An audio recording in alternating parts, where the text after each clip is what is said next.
Hi, I'm Chris Graytech, the broker of Greater Venice Realty here in beautiful Venice, Florida. We have a segment today we call Greater Venice Vendors, where we bring in vendors and professionals that are actually providing services and products to the homeowners in this area. And this information is to help get those homeowners any additional information that help address requirements that our Florida weather requires. And also this information is aimed towards people that are considering to move to Florida, so they're better informed, prepared when making such a move. Today's guest, we have a fencing sales professional from Superior Fencing, Mr. Bruce Barber. Bruce, thank you very much for taking the time to come in and answer some questions. Thank you for inviting me. You betcha. Bruce, with Superior Fencing, tell us a little bit about Superior Fencing and yourself, please. Sure. Superior Fence has over 120 offices, 70 plus in Florida. The rest are scattered up through the East Coast and all the way out to Utah. Last year we installed over 11 million feet of fence. Wow. So it's a lot of fence, right? Yes. So, but the old saying of no job is too big or too small, absolutely true. Wow. Is it commercial and residential, or? Commercial and residential. I would say the split is probably about 80% residential to 20% commercial. Oh, okay. Mm-hmm. And then your specific area that you serve? My specific area, my office out of Sarasota handles Manatee County, Sarasota County, and Charlotte County. Oh, okay. So basically from the bridge all the way down to Punta Gorda, just short of Punta Gorda. Okay. Yeah. And then as a reminder, the fencing that you're putting up is for what kind of purposes? I made a few notes here, but fences for, pets. Fences for folks that have kids and pets. They want to contain them and make sure they know where they are when they go out in the backyard to play. Safety. Also down in Florida, as you know, there's plenty of alligators down here. So folks that have the casual water behind them, the old saying goes, if there's water, there's an alligator. Yes, right. So again, if you have kids, pets, or if you just want to enjoy your backyard, it's certainly worth it to put a fence around. Hey, remind me too, what kinds of materials are the fences that you put up? So the most popular kinds and styles are vinyl, aluminum, wood, and we also have a Trex product as well. Oh, okay. Yeah. Okay. Specific for Florida, I've got to ask the question. We have these wind events occasionally each summer and fall. When? Hopefully not. Hopefully we've run our course. Hopefully not. Yeah. Is there any of those materials that fare better than one another? Yeah, definitely are. I know I get the question a lot after a really big storm that people see a lot of the pieces of the vinyl fence scattered throughout the neighborhood. The vinyl fence is actually made to break away like that because it's actually fairly easy to snap the pickets back in. It's also designed for the pickets to blow out to save the top and bottom rail and the post to let the wind blow through. Oh, okay. Chain link does very well. Pretty well. Okay. And aluminum does very well. Very well. Oh, okay. Wood is so-so, depending on the age of the wood, depending upon the style of wood, the style of the fence, that is. So it's... Oh, okay. And you were mentioning a little bit earlier off camera, one of the precautions with a wood fence that you could do if you knew the big storm was coming. Yeah, so with wood or vinyl, we always tell folks when they buy a fence, and I'm doing the walk around with them, when the storm comes, not if the storm's coming, right? Open your gate, put a ratchet strap on it, don't pull it too tight, and let the wind blow through, because that's really the weak spot. Because if that gate comes open during a storm and it swings open, and if the wind's blowing 100, 120 miles an hour, it's going to slam into the panel next to it. It's going to blow out that panel, and then it's just going to compromise the fence on down. So for a simple ratchet strap or bungee cords, anything to keep the door open. Then after the storm is over, you take that off and close the door. Oh, okay. When you're working with the fencing, you have an event or you do the installation, any kind of warranties with that kind of product? Yes, absolutely. The vinyl has a lifetime warranty on the product itself. Okay. The aluminum has a lifetime warranty on the product. Okay. Wood, we go with a 15-year warranty against wood rot, which is exceptional down here in Florida. Oh, geez. Okay. Yeah, I mean, can you imagine the Moisture. between the sun and the moisture and the rain? So 15 years is really, really good. Okay. And your chain link is a 15-year warranty as well.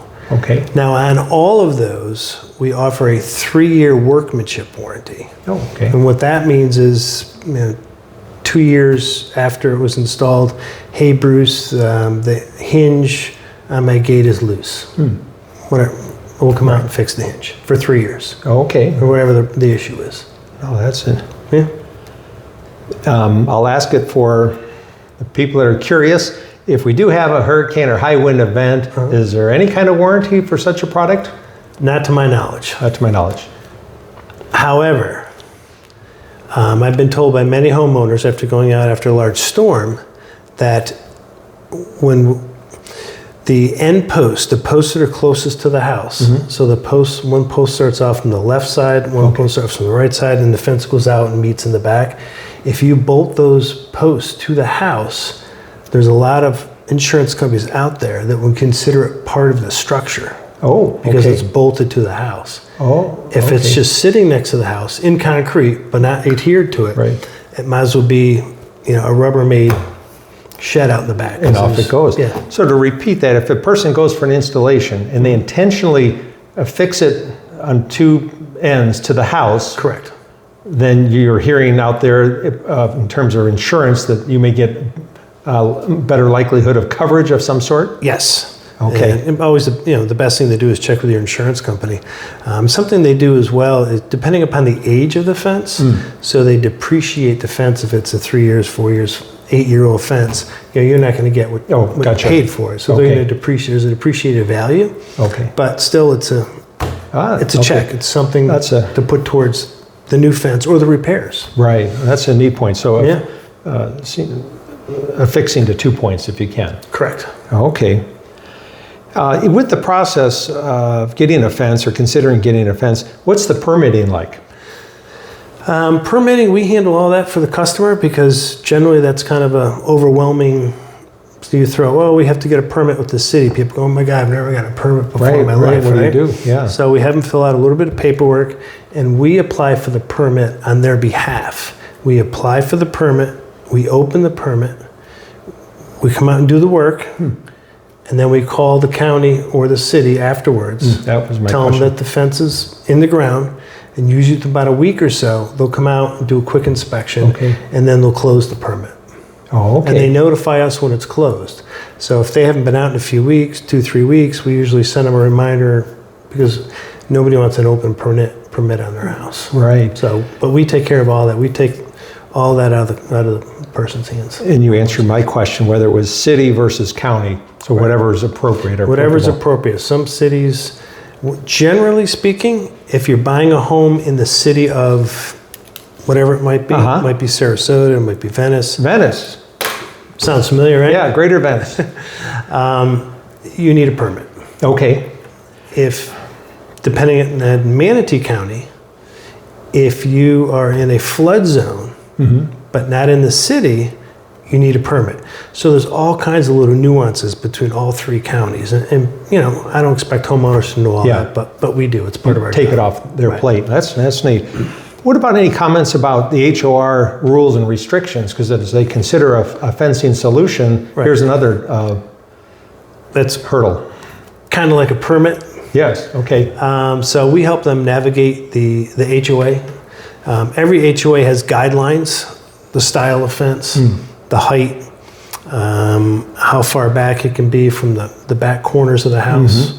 So there's generally at least 5 to 10 particulars that they want to see the homeowner to stay in, guidelines to stay within.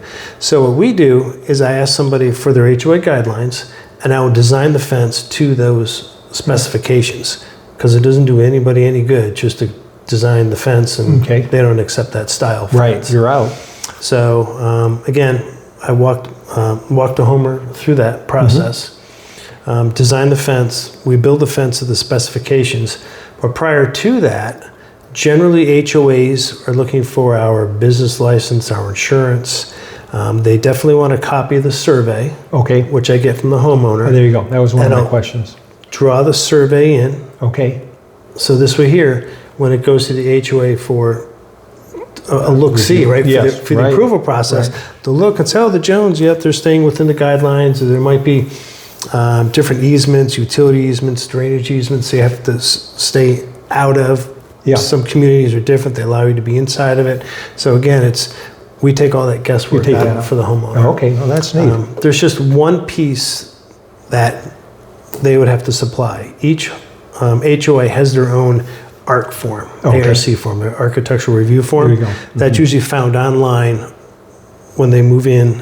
Every homeowner has a website. Okay. So they just pull that down from the website. I give them all the other information, and they submit it, and we go from there. No, that's fantastic. Yeah. Another question would be, how can a homeowner prep for, if they're thinking about getting a fencing solution, how can they prep for a meeting with the sales rep, and how does that appointment usually go, time and what you do during that appointment? Okay. We try to keep it simple. Yes, just an overview.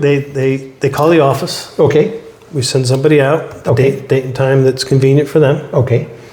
Meet at the house on time. Has to be on time, right? Yep. And then we do a walkthrough, a walk around Neat. Okay. with the homeowner. And again, depending on guidelines, HOA guidelines, sometimes the fence has to be in a specific spot.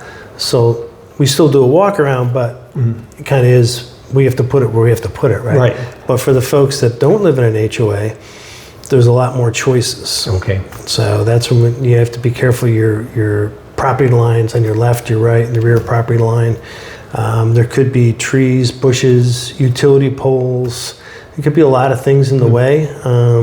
You'd be surprised what I've seen in backyards. Okay, a lot of obstacles. Half a school bus, pieces, parts of cars, a coral collection. Okay. So if it's on the property line, they have to pull the stuff in and give us a couple of feet.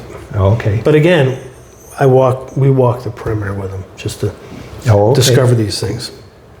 Okay. How much time does it take for something like that? It generally takes about 15 to 20 minutes, somewhere in there, to do the actual walk around. Okay. And then what we do at Superior Fence, it's unique, is in the company car, we have Wi-Fi. Oh, okay. So I'll take all this information, I'll bring it out to the car, Okay. open up the laptop, create a whole presentation for them, and bring it back into the house in about 10 or 15 minutes. So there's no, well, I'll get it to you next week, or... So you're giving them the estimate that day, That day.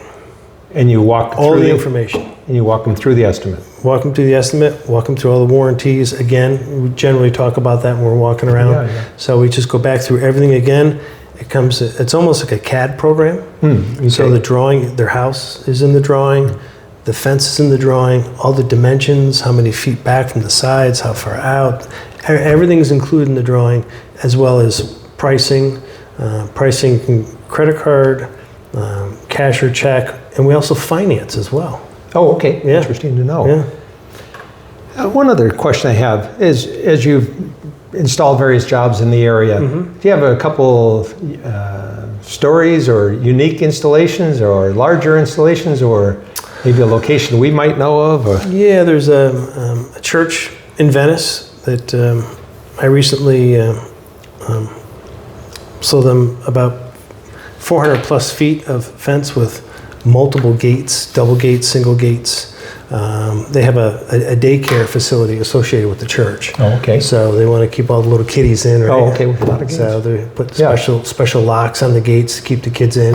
Oh, okay. Because the kids are looking to The wander a bamboos. little bit. Yeah. Got to keep them in. You got to keep them confined. There's a campground not far from here in Sarasota, where they have about 1.5 miles of fence. Oh, yeah. So we did that, and not too far from here in Venice, I actually sold somebody 6 feet, one panel. What the hell? One Okay. panel. That's all they need. Yeah. So, It runs the gambit. Yeah. Well, Bruce, thank you very much for taking the time to share this information on fencing. It's ancillary to what we do in real estate and helpful for the folks out there, whether they're current residents or folks. We get a lot of people that are planning, they're planners to come down here successfully. They want to get ahead of the information, get it understood, and make the best decision. So this will go a long way. Great. So folks, I hope you found that helpful in this segment, Greater Venice Vendors. And as always, if you have any questions, comments, we'll include below information or contact information. I'll also put in Bruce's contact information. Any of these samples there that be relevant, Bruce, do you think? Sure, just absolutely. real quick. Just so happens I have a couple. Okay, good. Here's a little piece of the wood. Okay. That's a picket. Okay. It's 5.5 inches wide. Okay. 5/8 of an inch thick. It's pine. It comes pre-treated. Okay. But I always recommend that people, we do offer a 15-year warranty on wood rot. Okay. But if you want to treat it yourself, it's probably going to last you a really, really long time. So you can stain it or paint it, I suppose? Stain it or paint it. Okay. Yep. What else do you have? I have a mock-up of... You can go ahead, top there. Sure. I know the owner. You know the owner here? This is a mock-up of the vinyl fence. Okay. So ours is, we offer a heavy-duty fence, and there's a heavy-duty vinyl fence. Couple things you need to know about it is it's pure vinyl. Okay. So a lot of times you're, I'm getting a PVC fence. I want a PVC fence. If this were a PVC fence, this would be gray on the inside. Oh, okay. As well as gray Okay. in there. Okay. So basically what that is, that's recycled milk bottles, Oh, yeah. Coke bottles, Sprite bottles, whatever it might be, which is a great thing. We have to recycle plastics. However, it doesn't make for a great fence. And how they make it white is it's like a shrink wrap that they'll put over it. So it goes from gray to white. And then what happens is moisture, now it's a two-part construction. Moisture will get down in between the two, create mold, and you can't get it out because it's behind the shrink wrap. Okay. So this is pure vinyl all the way through. 5-inch square posts, Okay. all sunk 2 feet in the ground with concrete, Okay. and that's with all of our fencing. Gotcha. Same depth, bag of concrete for every 2 one. feet. Yep. Okay. The rails are 1.75 by 5.5. The pickets go about up to here, inside, and about to there, down inside. These little tabs here hold it nice and tight. Okay. Gotcha. So So that's the there's vinyl. Yeah, that's the vinyl. And Here, then- feel the weight of that. It's for a small piece. Oh, it's a little chunky. Yeah. Those sections are 6 by 6. So you can Okay. imagine it's got Right. some oomph to it. Something else I want to show you, Chris, is this is very popular in the newer communities with the HOAs. A lot of HOAs require this style fence. Make sure I get it in the, Yeah. I don't know if I'm too high for the camera. Oh, right here's fine. Yeah. You Okay. bet. You bet. But this is what they call a 3-rail fence. With the 3-rail fence is what most HOAs want you to put into their facilities. It's a good looking fence. The extra rail here versus just the top and the bottom rail gives you more stability with the pickets versus there being no rail here. Okay. The reason why I brought this piece is because this is called, so there's about just shy of 4 inches. Yeah. The reason why I brought this piece is this is for folks that have small dogs. Okay. So if you live near the water, Yeah. you don't want your dog slipping through. Right. You don't want that proverbial alligator behind your house attacking your dog. We go from 4 inches to 1.5 inches. Okay. So this is called a puppy picket. Okay. And it's about from your knees down. Right. An option to this is we can take these extra pickets and bring them all the way to the top. So now there's an extra picket in between. So it's called a full puppy picket. Oh, gotcha. So full or half. Okay. But it's powder coated. Again, it's guaranteed for life. It's not going to turn white. It's not going to discolor on you. Good. It's not going to chip. Yeah. Well, very good. Well, thanks for bringing those samples in, sure. because visuals help. It's worth 1,000 words. So again, thank you very much, You're welcome. Bruce. Folks, again, any comments, questions, feel free to direct them our way. Glad to respond and help where we can. I'm a residential specialist. This will be my 21st year full time. Wow. And helping through these kinds of matters, these ancillary products and services, I enjoy doing because it's inevitable we run into them. And I always say, who you work with does matter. getting through these smoothly, having your transitions, your sales, when you need to make a transition as smooth as you hope it to be. So thanks again, and until next time, take care.